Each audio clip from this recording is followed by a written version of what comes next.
아버지를 잃은 아르헨티나 여성이 서울에 도착했습니다. 그녀가 찾던 것은 시스템이었지만 발견한 것은 사랑이었어요.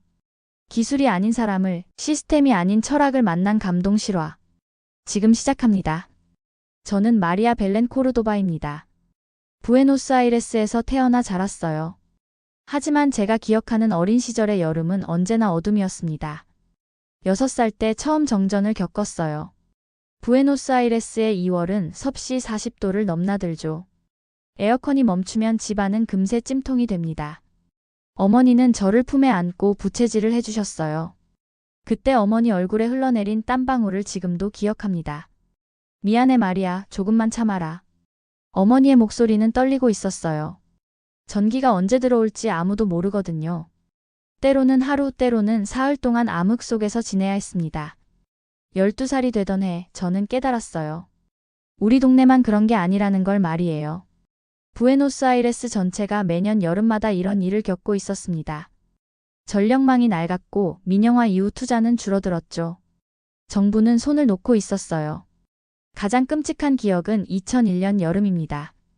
저는 20살이었어요. 그해 아르헨티나 전역에 대정전이 일어났습니다. 사흘 동안 전기가 완전히 끊어진 거예요. 아버지는 심장이 약하셨습니다. 냉방기 없이는 버틸 수가 없으셨어요. 병원도 정전으로 마비 상태였죠. 저는 아버지를 부축하며 찬물을 구하러 뛰어다녔습니다. 마리아야, 괜찮다. 아버지는 괜찮아. 아버지는 숨이 가빠도 저를 안심시키려 하셨어요. 하지만 제 눈에는 아버지의 얼굴이 점점 창백해지는 게 보였습니다. 정전 사흘째 되던 날 아버지는 결국 심장마비로 돌아가셨어요. 만약 냉방기가 작동했다면, 병원 응급실이 정상적으로 돌아갔다면 아버지는 살 수 있었을 거예요. 그날 저는 결심했습니다. 이런 일이 반복되어서는 안 된다고 말이에요. 전기는 사치품이 아니라 생존의 문제라는 걸 세상에 알리겠다고 다짐했습니다. 대학에서 저널리즘을 전공한 뒤 저는 다큐멘터리 감독이 되었어요. 첫 작품이 바로 전기는 권리다였습니다. 아르헨티나 정전의 실상을 고발한 다큐였죠. 영화에서 저는 말했습니다. 더위로 죽는 건 자연재해가 아니라 정책 실패다. 이 작품은 놀랍게도 칸 영화제에 초청받았어요. 그곳에서 저는 충격적인 이야기를 들었습니다. 한국은 폭염을 예방 가능한 공공위기로 정의하고 있어요. 무더위 쉼터라는 제도가 있거든요. 프랑스 기자가 해준 말이었어요. 저는 그 순간 온몸에 전율을 느꼈습니다. 정말로 그런 나라가 있다는 말인가요? 그날 밤 호텔에서 저는 한국에 대해 검색했어요. 서울시는 매년 여름마다 시민들이 더위로 고통받지 않도록 체계적인 시스템을 운영하고 있었습니다. 무더위 쉼터, 그늘막, 수분 살포차까지 말이에요. 저는 눈물을 흘렸습니다. 아버지가 돌아가신 지 20년이 지났지만 여전히 아르헨티나는 변하지 않았거든요. 하지만 지구 반대편에는 이미 답을 찾은 나라가 있었어요. 그때부터 저는 한국행을 준비했습니다. 직접 가서 보고 듣고 기록하고 싶었어요.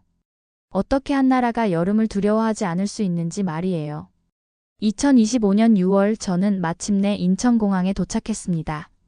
비행기에서 내리는 순간 느꼈어요. 공항 안이 시원하다는 걸 말이에요. 그것도 자연스럽게 당연하다는 듯이요. 이곳에서는 정전이 없구나. 처음으로 저는 여름이 두렵지 않다고 생각했습니다.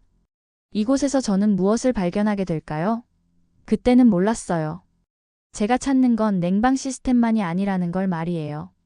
공항에서 시내로 가는 택시 안에서 저는 처음으로 숨을 쉬고 있다고 느꼈어요. 에어컨이 자연스럽게 작동하고 전기가 끊길 걱정을 하지 않아도 되니까요. 택시 기사분은 60대 초반의 친절한 아저씨였어요. 저는 용기를 내어 인터뷰를 요청했습니다. 혹시 여름에 정전을 겪어본 적 있으세요? 정전이요? 아, 태풍 올 때 잠깐 있긴 하지만 금세 복구되죠. 요즘은 거의 없어요. 기사분의 대답은 너무나 당연하다는 투였어요. 마치 정전이 일상이 될 수 없다는 듯이 말이에요. 저는 속으로 탄식했습니다. 이 나라 사람들은 얼마나 행복한지 모르겠다고요. 그런데 기자님, 뭘 취재하려고 오셨어요? 한국의 냉방 시스템을 다큐로 만들려고 해요. 특히 서울시의 무더위 대책이 궁금해서요. 기사분의 얼굴이 밝아졌어요. 아, 그럼 우리 아들을 만나보세요. 서울시청에서 그 일을 하거든요. 정말요? 네, 기후대응팀에서 근무해요. 박정현이라고 하는데 착한 녀석이에요. 운명이라고 해야 할까요? 공항에서 만난 첫 번째 사람의 아들이 바로 제가 찾던 사람이었어요. 기사분은 친절하게 연락처까지 주셨습니다. 다음 날 저는 서울시청을 찾았어요. 기후대응팀 사무실은 생각보다 소박했습니다. 하지만 벽면에 붙은 그래프들과 지도들이 이곳이 얼마나 체계적으로 운영되는지를 보여주고 있었어요. 박정현 팀장이 저를 맞이해 주었습니다. 37살의 그는 생각보다 젊었어요. 하지만 눈빛이 진지했습니다. 아르헨티나에서 오셨다고 하던데 먼 길 오셨네요. 네, 한국의 냉방 시스템을 취재하러 왔습니다. 정현 팀장은 잠시 생각하더니 말했어요. 냉방 시스템이라고 하셨지만 저희가 하는 일은 조금 다를 수 있어요. 저희는 사람을 살리는 일을 하거든요. 그 말에 저는 가슴이 뜨거워졌어요. 바로 그거였어요. 제가 찾던 관점이 말이에요. 어떤 의미인지 자세히 설명해 주실 수 있나요? 서울은 에어컨보다 정책이 강한 도시예요. 우리는 기술로 더위를 이기는 게 아니라 시스템으로 더위를 예방하죠. 정현 팀장은 컴퓨터를 켜서 지도를 보여주었어요. 서울 전역에 빨간 점들이 찍혀 있었습니다. 이게 뭔가요? 무더위 쉼터예요. 현재 3,000개가 넘는 곳이 지정되어 있어요. 주민센터, 복지관, 도서관, 심지어 개인 상점까지 포함해서요. 개인 상점도요? 네, 자발적으로 참여하는 곳들이에요. 사장님들이 시민들을 위해 문을 열어주시거든요. 저는 충격을 받았어요. 정부가 강제로 하는 게 아니라 시민들이 자발적으로 참여한다는 거였어요. 그럼 비용은 어떻게 하나요? 시에서 전기요금을 지원하고 운영비도 일부 보조해드려요. 하지만 가장 중요한 건 시민들의 마음이죠. 정현 팀장의 말에 저는 또 한 번 놀랐습니다. 한국 사람들은 낯선 이웃을 위해 자신의 공간을 내어주고 있었어요. 더위로 죽는 일은 없어야 하니까요. 그 말을 들었을 때 저는 눈시울이 뜨거워졌어요. 아버지가 돌아가신 날이 떠올랐거든요. 만약 아르헨티나에 이런 시스템이 있었다면 아버지는 살 수 있었을지도 모른다는 생각이 들었습니다. 혹시 제가 직접 현장을 볼 수 있을까요? 물론이죠. 내일부터 함께 돌아보시겠어요? 정현 팀장은 흔쾌히 승낙해 주었어요. 그 순간 저는 알았습니다. 이 사람이 특별하다는 걸 말이에요. 단순히 업무적인 도움이 아니라 진심으로 저의 취재를 응원하고 있다는 걸요. 그날 저녁 호텔에서 저는 어머니에게 전화를 걸었어요. 마리아, 어떠니? 한국은? 엄마, 정말 놀라운 나라예요. 여기서는 더위가 두렵지 않아요. 정말? 그럼 우리도 그런 날이 올까? 어머니의 목소리에는 희망과 걱정이 섞여 있었어요. 저는 대답했습니다. 꼭 그렇게 만들 거예요. 이 이야기를 세상에 알려서 말이에요.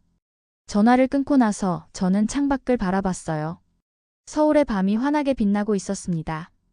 정전에 어둠이 없는 도시였어요. 내일부터 정현 팀장과 함께 이 도시의 비밀을 하나하나 파헤쳐 보겠습니다.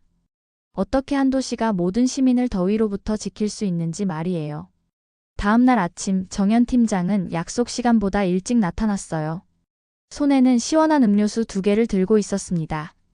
오늘 하루 종일 돌아다녀야 하니까 미리 수분 보충하세요. 그의 세심함에 저는 마음이 따뜻해졌어요. 이런 배려는 처음이었거든요. 첫 번째 방문지는 종로구의 한 무더위 쉼터였습니다. 동사무소 건물 1층에 있는 작은 공간이었는데 벌써 몇 명의 어르신들이 앉아 계셨어요. 안녕하세요, 할머니. 정현 팀장은 자연스럽게 어르신들께 인사를 드렸습니다. 처음 보는 사이가 아니었어요. 아, 정현이 또 왔구나. 이번엔 누구랑 함께 왔니? 외국에서 취재하러 온 기자님이에요. 할머니는 저를 보더니 웃으셨어요. 이런 거 아르헨티나엔 없지? 어떻게 제가 아르헨티나 사람인지 아셨을까요? 정현 팀장이 미리 설명해 드렸나 봐요. 네, 없어요. 그래서 배우러 왔습니다. 우리나라가 참 좋은 나라야. 이런 곳에서 더위도 피하고 사람들도 만나고. 할머니의 말에 저는 가슴이 뭉클했어요. 이곳은 단순히 더위를 피하는 곳이 아니었습니다. 사람들이 만나고 소통하는 공간이었어요. 정현 팀장님, 이곳에 자주 오시나요? 네, 일주일에 한 번씩은 점검을 나와요. 어르신들이 불편한 건 없는지, 시설에 문제는 없는지 확인하죠. 정현 팀장은 일하는 사람이 아니라 마치 이웃사촌 같았어요. 할머니들도 그를 편하게 대하셨습니다. 두 번째 방문지는 광화문 광장의 스마트 차양막이었어요. 기온이 올라가면 자동으로 펼쳐지는 신기한 시설이었습니다. 이건 어떻게 작동하나요? 센서가 온도와 자외선 지수를 감지해서 자동으로 조절해요. 비가 오면 자동으로 접히고요. 정현 팀장은 태블릿을 꺼내서 실시간 데이터를 보여주었어요. 온도, 습도, 자외선 지수가 실시간으로 표시되고 있었습니다. 이 모든 데이터가 시청으로 전송되나요? 네, 24시간 모니터링하고 있어요. 위험 수준에 도달하면 즉시 대응팀이 출동하죠. 저는 감탄했어요. 이 정도면 과학이 아니라 예술이었어요. 세 번째 방문지는 수분 살포차였습니다. 거리를 다니면서 시민들에게 물을 뿌려주는 차량이었어요. 이것도 정기적으로 운행하나요? 네, 폭염주의보가 발령되면 하루 3번씩 운행해요. 시민들이 요청하면 추가 운행도 하고요. 운전하시는 분이 저희를 보더니 말씀해 주셨어요. 시민들이 참 고마워해요. 특히 바깥에서 일하는 분들은 정말 좋아하시죠. 저는 이 모든 것이 믿어지지 않았어요. 정부가 이렇게까지 세심하게 시민을 돌볼 수 있다는 게 말이에요. 저녁 무렵 정현 팀장은 명동으로 저를 안내했어요. 인터뷰는 조용한 곳에서 하는 게 좋겠죠? 카페에 앉아서 정식 인터뷰를 시작했습니다. 하지만 분위기는 너무 편안했어요. 마치 오랜 친구와 대화하는 것 같았습니다. 정현 팀장님은 왜 이 일을 하게 되셨어요? 제가 어렸을 때 할머니가 더위로 많이 힘들어 하셨거든요. 그때 생각해 봤어요. 기술이 발전하는데 왜 사람들은 여전히 더위 때문에 고생해야 할까고요. 그럼 이 일이 단순히 직업이 아니라 사명인 거네요. 맞아요. 이건 냉방이 아니라 존엄이에요. 모든 사람이 존엄하게 여름을 날 권리가 있다고 생각해요. 그 말을 들었을 때 저는 가슴이 뛰는 걸 느꼈어요. 단순히 감동 때문만이 아니었습니다. 이 사람의 철학과 진심에 끌리고 있었거든요. 그럼 마리아 기자님은 왜 이 일을 하게 되셨어요? 아버지 때문이에요. 더위로 돌아가셨거든요. 저는 처음으로 아버지 이야기를 털어놓았어요. 정현 팀장은 진지하게 들어주었습니다. 죄송합니다. 힘드셨겠어요. 괜찮아요. 이제는 다른 사람들이 같은 고통을 겪지 않도록 하는 게 제 목표예요. 그럼 저희가 하는 일이 조금이나마 도움이 될까요? 도움이 아니라 희망이에요. 정말로 이런 세상이 가능하다는 희망 말이에요. 인터뷰가 끝나고 나서 정현 팀장은 의외의 제안을 했어요. 단팥빙수 드셔보셨어요? 아니요, 처음 들어봐요. 그럼 꼭 드셔보세요. 한국의 여름 별미거든요. 빙수집에서 우리는 자연스럽게 웃었어요. 정현 팀장이 빙수 먹는 법을 알려주면서 장난스럽게 웃는 모습이 너무 매력적이었습니다. 이렇게 섞어서 드시면 돼요. 정말 달콤하네요. 한국 사람들은 여름에 이런 걸 먹으면서 더위를 이겨내요. 이것도 일종의 문화죠. 그날 밤 호텔로 돌아가는 길에 저는 생각했어요. 오늘 하루 종일 정현 팀장과 함께 있으면서 느낀 건 이 사람이 정말 특별하다는 것이었습니다. 그리고 제 마음속에 조금씩 다른 감정이 싹트고 있다는 것도 알았어요. 이건 단순한 취재가 아니었습니다. 뭔가 더 큰 이야기의 시작 같았거든요. 일주일 후 저는 충격적인 메일을 받았어요. 아르헨티나 전력청에서 온 것이었습니다. 마리아 코르도바 씨, 당신의 다큐멘터리 제작 계획을 알고 있습니다. 아르헨티나의 명예를 실추시키는 내용이 포함되어서는 안 됩니다. 신중하게 행동하시기 바랍니다. 손이 떨렸어요. 이건 명백한 압박이었습니다. 하지만 동시에 확신이 들었어요. 제가 하는 일이 옳다는 걸 말이에요. 정현 팀장에게 전화를 걸었습니다. 정현 씨, 급한 일이 생겼어요. 만날 수 있나요? 무슨 일이에요? 목소리가 이상해요. 전화로는 말하기 어려워요. 직접 만나서 얘기해요. 시청 근처 카페에서 만난 정현 팀장은 제 얼굴을 보자마자 걱정스러운 표정을 지었어요. 뭔가 안 좋은 일이 생겼죠? 저는 메일 내용을 보여주었습니다. 정현 팀장의 표정이 심각해졌어요. 이건 명백한 협박이에요. 신고해야 해요. 하지만 제가 아르헨티나로 돌아가야 한다면 돌아가지 마세요. 정현 팀장이 갑자기 말했어요. 그의 목소리에는 간절함이 담겨 있었습니다. 네. 아니, 그러니까. 취재가 끝날 때까지는 안전한 곳에 있어야 한다는 뜻이에요. 정현 팀장은 얼굴을 붉히며 말했습니다. 저는 그의 진심을 알 수 있었어요. 그런데 더 큰 문제가 생겼습니다. 정현 팀장도 시청 상부에서 소환을 받았어요. 무슨 일이에요? 제가 외국 기자와 너무 가까이 지낸다는 민원이 들어왔다고 하네요. 객관성을 잃고 감정적으로 대응하고 있다는 지적이에요. 저는 죄책감을 느꼈어요. 제 때문에 정현 팀장이 곤란해진 거였어요. 제가 다른 방법을 찾아볼게요. 아니에요. 저는 괜찮아요. 진실을 말하는 게 잘못된 일은 아니니까요. 그날 저녁 정현 팀장은 저를 남산으로 데려갔어요. 서울 야경이 한눈에 보이는 곳이었습니다. 마리아 씨, 제가 말씀드리고 싶은 게 있어요. 네, 말씀하세요. 이 도시가 이렇게 된 건 하루아침이 아니에요. 수많은 사람들이 포기하지 않고 노력했기 때문이에요. 무슨 말씀인지 알겠어요. 저도 처음에는 혼자였어요. 시스템을 바꾸자고 했을 때 아무도 들어주지 않았어요. 하지만 포기하지 않았어요. 정현 팀장은 저를 바라보며 말했어요. 지금 당신도 같은 상황이에요. 하지만 혼자가 아니에요. 제가 있잖아요. 그 순간 정현 팀장이 제 손을 잡았어요. 따뜻한 손이었습니다. 함께해요. 진실만 기록하면 돼요. 저는 그의 손을 꼭 잡고 대답했어요. 네, 함께해요. 그날 밤 저는 깨달았어요. 제가 한국에서 찾은 건 냉방 시스템만이 아니었습니다. 진짜 사람을 만난 거였어요. 그리고 이 사람과 함께라면 어떤 어려움도 이겨낼 수 있을 것 같았습니다. 아르헨티나의 압박도 한국의 관료주의도 말이에요. 다음 날 저는 결심했어요. 더 깊이 파고들어 보겠다고 말이에요. 한국의 냉방 시스템이 어떻게 시민들의 삶을 바꿨는지, 그리고 이것이 왜 기술이 아닌 철학과 구조의 문제인지 밝혀내겠다고 다짐했습니다. 정현 씨, 정말 깊은 이야기를 들려주세요. 이 시스템이 만들어지기까지의 과정을 말이에요. 좋아요. 하지만 긴 이야기가 될 거예요. 상관없어요. 시간은 충분해요. 저는 이미 알고 있었어요. 이 취재는 단순한 다큐멘터리 이상의 의미가 있다는 걸 말이에요. 그리고 정현 팀장과 저 사이에도 특별한 감정이 자라고 있다는 것도요. 이제 정말 중요한 이야기가 시작될 것 같았어요. 한국의 진짜 모습을, 그리고 제 마음의 진짜 모습을 발견하게 될 거라는 예감이 들었습니다. 이런 시스템이 우리에겐 없었어요. 아버지도. 저는 처음으로 정현 팀장 앞에서 눈물을 흘렸어요. 그는 조용히 제 어깨에 손을 올려주었습니다. 그 따뜻함이 제 마음을 다시 한번 움직였어요. 다큐멘터리 1차 편집본이 완성된 날, 저는 아르헨티나 현지 방송국에 시범 상영을 했어요. 반응은 폭발적이었습니다. 하지만 그날 밤 어머니로부터 걱정스러운 전화가 왔어요. 마리아야, 또 정전이야. 어머니의 목소리가 힘없이 들렸어요. 엄마, 괜찮으세요? 어디 계세요? 이웃집에 있어. 우리 집은 에어컨이 고장났는데 전기마저 나갔거든. 저는 가슴이 답답했어요. 한국에서 시원한 호텔 방에 앉아 있으면서 어머니는 여전히 그 지옥 같은 더위를 견디고 계시다니요. 엄마, 제가 빨리 돌아갈게요. 아니다, 마리아야. 내 일이 더 중요해.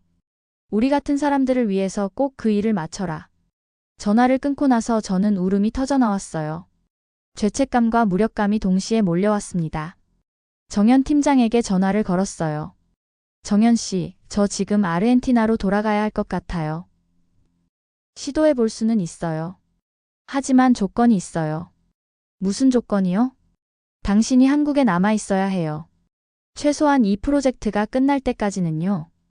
그 말을 들었을 때 저는 새로운 희망을 느꼈어요. 고향을 도울 수 있으면서 동시에 정현 팀장과 함께 있을 수 있다니요. 다음 날 저는 방송국 화상회의를 통해 놀라운 소식을 전했어요. 전 세계 도시들이 한국 모델을 벤치마킹하고 있습니다. 도쿄, 싱가포르, 방콕이 이미 서울의 무더위 대책을 도입했어요. 프로듀서는 흥미로워했어요. 그럼 아르헨티나도 가능하다는 얘기네요? 네, 하지만 가장 중요한 건 기술이 아니에요. 정치적 의지와 시민의식이에요. 방송 후 저는 확신했어요. 이 이야기가 단순히 냉방 시스템에 관한 것이 아니라는 걸 말이에요. 한국은 기술이 아니라 선택을 했어요. 모두를 위한 선택을요. 저녁에 정현 팀장과 만나서 저는 말했어요. 정연 씨, 제가 결정했어요. 한국에 더 오래 머물면서 이 프로젝트를 진행하고 싶어요. 정말요? 네, 하지만 조건이 있어요. 무슨 조건이요? 당신이 저와 함께 아르헨티나에 가서 직접 상황을 봐주세요. 그래야 제대로 된 계획을 세울 수 있을 거예요. 정연 팀장은 웃으며 대답했어요. 좋아요. 하지만 저도 조건이 있어요. 뭔데요? 당신이 저와 함께 가야 해요. 혼자 보내드릴 수는 없거든요. 그 말에 저는 웃음이 터졌어요. 우리는 서로를 걱정하고 있었던 거예요. 그날 밤 저는 어머니에게 전화를 걸었어요. 엄마, 조금 더 기다려주세요. 정말 좋은 계획이 생겼어요. 그래, 마리아야. 엄마는 네가 옳은 일을 하고 있다는 걸 알고 있어. 무슨 일이에요? 저는 어머니 상황을 설명했습니다. 정연 팀장은 잠시 침묵하더니 말했어요. 제가 지금 갈게요. 30분 후 정연 팀장이 호텔 로비에 나타났어요. 손에는 따뜻한 차 한 잔을 들고 있었습니다. 마리아 씨, 괜찮아요? 괜찮지 않아요. 제가 여기서 취재하는 동안 고향 사람들은 여전히 고통받고 있어요.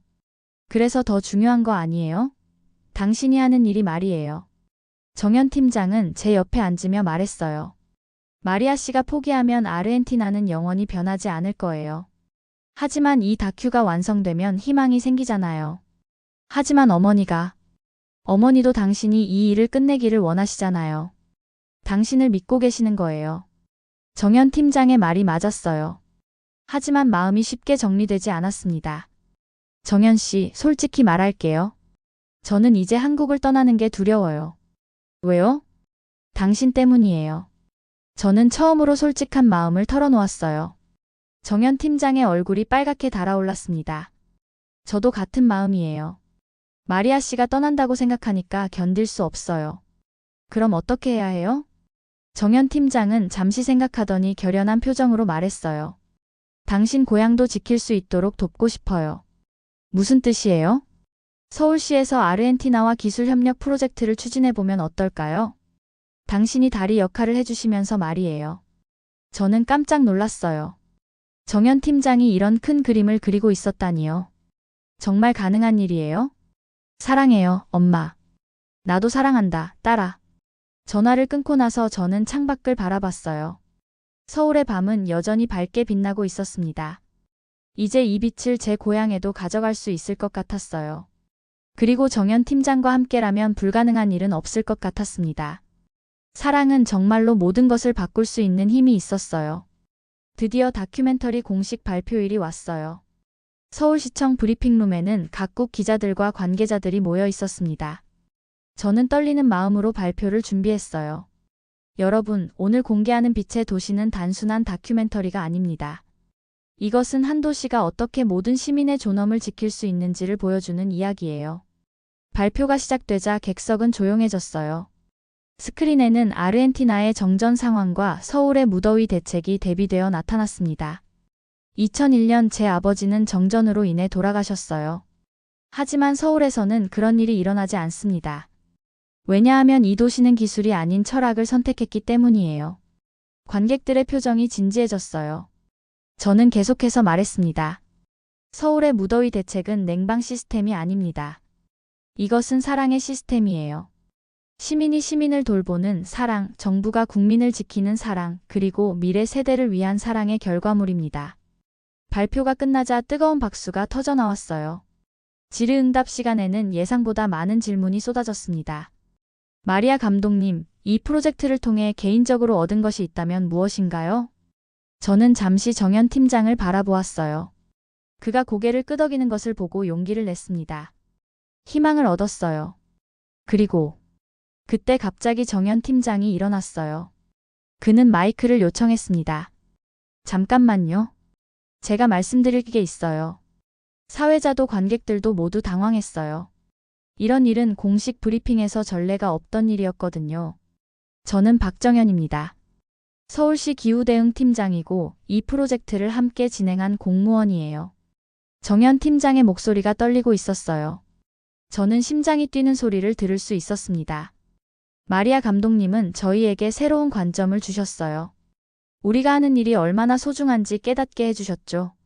관객들은 조용히 들고 있었어요. 무슨 일이 일어나는지 궁금해하면서 말이에요. 그런데 오늘 저는 공식적으로 말씀드리고 싶은 게 있어요. 정현 팀장이 저를 바라보며 말했어요. 마리아님, 서울이 당신을 살린 것처럼 저도 당신을 지키고 싶습니다. 브리핑룸이 완전히 조용해졌어요. 저는 숨을 쉴 수 없을 정도로 긴장했습니다. 결혼합시다. 그 순간 브리핑룸이 술렁거렸어요. 카메라 플래시가 터지기 시작했고 기자들은 흥분했습니다. 저는 얼굴이 빨갛게 달아올랐어요. 이런 상황은 전혀 예상하지 못했거든요. 정현 씨, 저는 진심이에요. 당신 없는 서울은 상상할 수 없어요. 저는 눈물이 나려는 걸 참으며 대답했어요. 저도 당신 없는 제 인생은 상상할 수 없어요. 그럼? 네. 제가 대답하자 브리핑룸은 환호성으로 가득 찼어요. 기자들은 연신 사진을 찍어댔고 관계자들은 박수를 쳤습니다. 사회자가 당황하며 말했어요. 오늘 브리핑에 이런 특별한 순간이 있을 줄은 몰랐네요. 정현 팀장이 저에게 다가와서 손을 잡았어요. 마리아님, 제가 너무 갑작스럽게 해서 놀라셨죠? 조금요. 하지만 기뻐요. 정말요? 네, 정말이에요. 그날 저녁 뉴스에는 우리 이야기가 톱뉴스로 나왔어요. 다큐멘터리 발표회에서 깜짝 청혼이라는 제목이었죠. 정현 팀장과 저는 조용한 카페에서 앞으로의 계획을 세웠어요. 정현 씨, 정말 괜찮을까요? 너무 갑작스럽게 모든 게 진행되는 것 같아서요. 마리아 씨, 저는 확신해요. 당신과 함께라면 뭐든 할 수 있을 것 같거든요. 저도 그래요. 하지만 조건이 있어요. 무슨 조건이요? 아르헨티나 프로젝트를 꼭 성공시켜야 해요. 제 고향 사람들도 행복하게 여름을 날 수 있도록 말이에요. 당연히 해야죠. 그게 우리가 만난 이유잖아요. 그날 밤 저는 어머니에게 전화를 걸었어요. 엄마, 저 결혼해요. 정말? 누구랑? 한국 사람이에요. 정말 좋은 사람이에요. 그럼 넌 한국에서 살 거야? 네, 하지만 아르헨티나도 자주 갈 거예요. 그곳도 서울처럼 만들 계획이거든요. 정말 대견하다, 마리아야. 네가 행복하면 엄마도 행복해. 전화를 끊고 나서 저는 생각했어요. 이제 제 여름은 두렵지 않다고 말이에요. 정현 팀장과 함께라면 어떤 더위도 이겨낼 수 있을 것 같았습니다. 6개월 후 저는 한국 귀화 신청을 했어요. 정현 팀장과의 결혼을 앞두고 한국 시민이 되기로 결심한 거였습니다. 하지만 이 소식이 알려지자 예상치 못한 일이 벌어졌어요. 아르헨티나 정부에서 공식 외교 항의가 들어온 거예요. 마리아 코르도바의 귀화는 아르헨티나에 대한 배신 행위입니다. 자국을 비방한 인물이 타국 시민이 되는 것을 용납할 수 없습니다. 뉴스를 본 순간 저는 충격을 받았어요.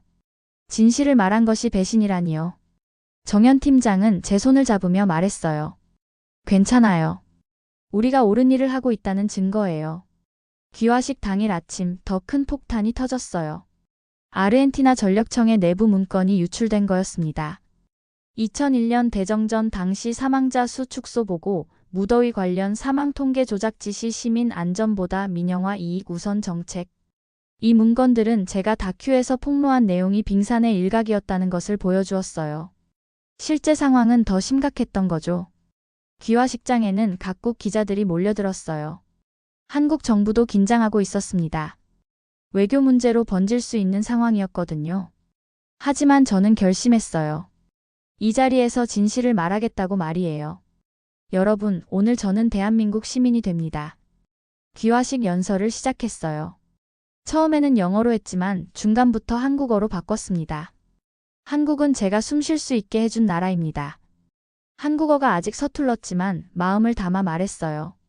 어떤 나라는 진실을 말하는 사람을 배신자라고 합니다.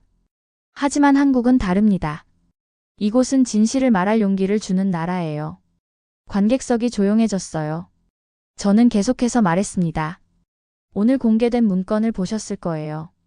제 아버지를 포함해서 수많은 사람들이 정책 실패로 목숨을 잃었습니다. 하지만 그 진실은 숨겨졌어요. 기자들이 긴장한 표정으로 저를 바라보고 있었어요. 저는 더 이상 그런 나라의 시민으로 살 수 없습니다. 저는 사람의 생명을 가장 소중히 여기는 나라의 시민이 되고 싶어요. 그 순간 한국 관계자들도 놀란 표정을 지었어요. 이런 강한 발언을 예상하지 못했거든요. 한국의 무더위 대책은 단순한 정책이 아닙니다. 이것은 철학이에요. 모든 사람이 존엄하게 살 권리가 있다는 철학 말이에요. 저는 정연 팀장을 바라보며 말했어요. 그리고 이 나라에서 저는 사랑도 만났습니다. 진정한 사랑은 서로를 지키는 거라는 걸 배웠어요. 귀화식이 끝나고 나서 기자들이 몰려들었어요. 아르헨티나 정부의 항의에 대해 어떻게 생각하세요? 저는 제 양심에 따라 행동했을 뿐이에요. 진실을 말하는 것이 배신이라면 저는 기꺼이 배신자가 되겠어요. 앞으로 계획은 무엇인가요? 한국과 아르헨티나를 포함한 남미 국가들 간의 기술 협력 프로젝트를 진행할 예정이에요. 더 많은 사람들이 안전한 여름을 보낼 수 있도록 도울 거예요. 그날 저녁 뉴스는 우리 이야기로 도배되었어요. 국제 뉴스에서도 큰 화제가 되었죠. 한국 귀화 아르헨티나 감독, 자국 정부 비판 발언으로 논란. 하지만 예상외의 반응도 있었어요. 아르헨티나 시민들 중 많은 사람들이 저를 지지하고 나선 거예요. 마리아가 옳다. 우리도 변해야 한다. 진실을 말한 그녀가 영웅이다. 소셜미디어에는 지지 메시지가 쏟아졌어요. 특히 더위로 고생하는 사람들의 메시지가 많았습니다. 정연 팀장이 저를 안으며 말했어요. 당신이 한 일이 세상을 바꾸고 있어요. 정말일까요? 네, 확실해요. 진실의 힘이 이런 거예요. 그날 밤 저는 확신했어요. 한국을 선택한 것이 옳았다고 말이에요. 이 나라는 진실을 두려워하지 않았고 정의를 추구하는 사람들을 보호해 주었거든요. 그리고 정연 팀장과 함께라면 어떤 어려움도 이겨낼 수 있을 것 같았습니다. 사랑과 정의가 함께하는 살, 그것이 제가 꿈꾸던 미래였어요. 3년이 흘렀어요. 저는 이제 박마리아라는 이름으로 살고 있습니다. 정연과 결혼한 뒤 딸도 낳았어요. 소피아라는 예쁜 이름을 지어줬죠. 오늘은 소피아와 함께 한강공원을 산책하는 날이에요. 3살 된 딸은 뛰어다니기를 좋아해서 더위에도 아랑곳하지 않습니다. 엄마, 너무 더워요. 소피아가 땀을 흘리며 말했어요. 저는 그 순간 가슴이 덜컥했습니다. 예전 같으면 이런 더위가 공포였거든요. 하지만 지금은 달랐어요. 바로 옆에 무더위 쉼터가 있었고 그늘막도 자동으로 펼쳐져 있었죠. 수분 살포차도 정기적으로 지나다니고 있었어요. 소피아야, 저기 시원한 곳이 있어. 가자. 쉼터에 들어가니 에어컨이 시원하게 돌아가고 있었어요. 관리하시는 할머니가 소피아에게 차가운 물을 주셨습니다. 아이고, 우리 소피아 많이 더웠지? 여기서 쉬었다 가렴. 감사해요, 할머니. 소피아는 물을 마시며 금세 기운을 차렸어요. 저는 이 모든 것이 당연하게 느껴지는 게 신기했습니다. 그때 소피아가 물었어요. 엄마, 왜 우리 집은 항상 불이 켜져 있어요? 친구 중에는 가끔 정전된다는 애들도 있는데. 저는 잠시 생각했어요.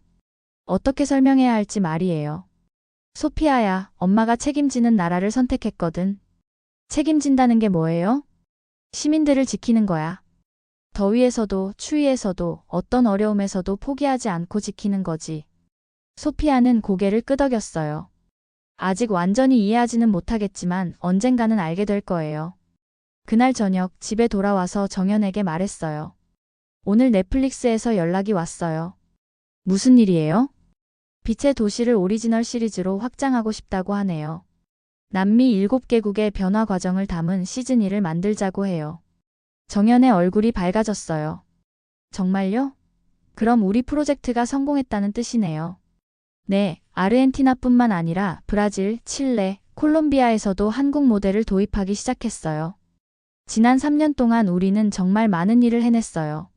아르헨티나에는 파일럿 프로그램으로 무더위 쉼터 100곳이 설치되었고, 브라질 상파울루는 서울시와 자매결연을 맺어 기술 협력을 시작했어요. 마리아, 당신이 없었다면 불가능한 일이었어요. 아니에요. 우리가 함께했기 때문에 가능한 일이었어요. 정연이 제 손을 잡으며 말했어요. 소피아가 커서 엄마에게 물어볼 때 뭐라고 대답할 거예요? 왜 아르헨티나를 떠나서 한국에 왔는지 말이에요. 저는 미소를 지으며 대답했어요. 사랑 때문이라고 할 거예요. 아빠에 대한 사랑, 그리고 사람들에 대한 사랑 때문이라고요. 그날 밤 저는 창밖을 바라봤어요. 서울의 불빛들이 여전히 환하게 빛나고 있었습니다. 정전으로 꺼지지 않는 불빛들이었죠. 문득 부에노스아이레스에서 보낸 어린 시절이 떠올랐어요. 캄캄한 밤, 촛불 하나에 의존하며 아버지의 숨소리를 걱정스럽게 듣던 그 시간들 말이에요. 하지만 이제는 달랐어요. 제 딸은 그런 걱정 없이 자랄 수 있을 거예요. 그리고 언젠가는 제 고향의 아이들도 마찬가지일 거예요. 휴대폰에 어머니로부터 메시지가 왔어요. 마리아야, 오늘 우리 동네의 첫 번째 무더위 쉼터가 문을 열었단다. 한국 기술로 만든 거라고 하더구나. 내가 한 일이지? 저는 눈물이 핑 돌았어요. 드디어 시작된 거였어요. 제 고향에도 변화가 일어나고 있었습니다. 정연에게 메시지를 보여주자 그도 웃었어요. 이제 정말 시작이네요. 네, 이제 시작이에요. 소피아가 잠든 방을 살짝 들여다봤어요. 에어컨이 조용히 돌아가는 소리가 들렸습니다. 아이는 평온한 얼굴로 잠들어 있었어요. 소피아야, 엄마가 너한테 물려줄 수 있는 최고의 유산은 걱정 없는 여름이란다. 저는 조용히 중얼거렸어요. 정연이 제 어깨에 손을 올리며 말했어요. 당신이 찾은 건 정말 에어컨이 아니었네요. 그럼 뭐였을까요? 사람이었어요. 사람을 소중히 여기는 시스템, 그리고 그 시스템을 만드는 사람들의 마음이었죠. 맞는 말이었어요. 제가 한국에서 발견한 건 첨단 기술이 아니었습니다. 이웃을 위해 문을 열어주는 상점 사장님의 마음, 시민의 안전을 최우선으로 생각하는 공무원의 사명감, 그리고 낯선 외국인을 가족처럼 받아준 이 사회의 따뜻함이었어요. 정연 씨, 제가 정말 고마운 게 있어요. 뭔데요? 당신이 저를 단순히 취재원으로만 보지 않고 한 사람으로 봐준 건 말이에요. 저야말로 고마워요. 당신 덕분에 제가 하는 일의 진짜 의미를 깨달았거든요. 우리는 서로를 바라보며 웃었어요. 3년 전 처음 만났을 때는 이런 미래를 상상할 수 없었거든요. 그때 소피아가 잠에서 깨어나왔어요. 엄마, 아빠, 뭐해요? 소피아야, 엄마 아빠가 이야기하고 있었어. 무슨 이야기요? 소피아가 커서 살아갈 세상 이야기야. 어떤 세상이에요? 정연이 소피아를 안으며 말했어요. 모든 사람이 안전하고 행복한 세상이야. 더위도 무섭지 않고 정전도 없는 세상 말이야. 와, 정말요? 응, 정말이야. 엄마 아빠가 그런 세상을 만들고 있거든. 소피아는 신기한 듯 물었어요. 그럼 할머니가 사는 아르헨티나도 그렇게 될 거예요? 당연하지. 할머니도 시원한 여름을 보내실 수 있을 거야. 그날 밤 소피아를 재우고 나서 저는 노트북을 열어 새로운 기획안을 작성하기 시작했어요. 넷플릭스 시즌2의 첫 번째 에피소드 제목을 적었습니다. 사랑이 바꾼 여름. 이 이야기는 단순히 기술 도입에 관한 것이 아니에요. 사람과 사람 사이의 연결, 사랑이 어떻게 불가능을 가능하게 만드는지에 관한 이야기거든요. 새벽이 되어서야 잠자리에 들었어요. 정연은 이미 잠들어 있었지만 제 손을 꼭 잡고 있었습니다. 저는 마지막으로 생각했어요. 제가 아르헨티나를 떠나온 것은 한국의 냉방 시스템 때문이 아니었다고 말이에요. 진짜 이유는 더 단순했어요. 이곳에서 저는 처음으로 여름이 두렵지 않았거든요. 그리고 사랑하는 사람과 함께라면 어떤 계절이든 아름다울 수 있다는 걸 깨달았어요. 한국은 제게 새로운 삶을 주었습니다. 하지만 더 중요한 건 제가 그 삶을 다른 사람들과 나눌 수 있게 해줬다는 거예요. 이제 제 이야기는 끝이 아니라 시작이에요. 더 많은 사람들이 안전한 여름을 보낼 수 있도록, 더 많은 사람들이 사랑 앞에서 두려워하지 않을 수 있도록 계속 일할 거예요. 한국에서 시작된 이 작은 변화가 전 세계로 퍼져나가기를 바라면서 말이에요.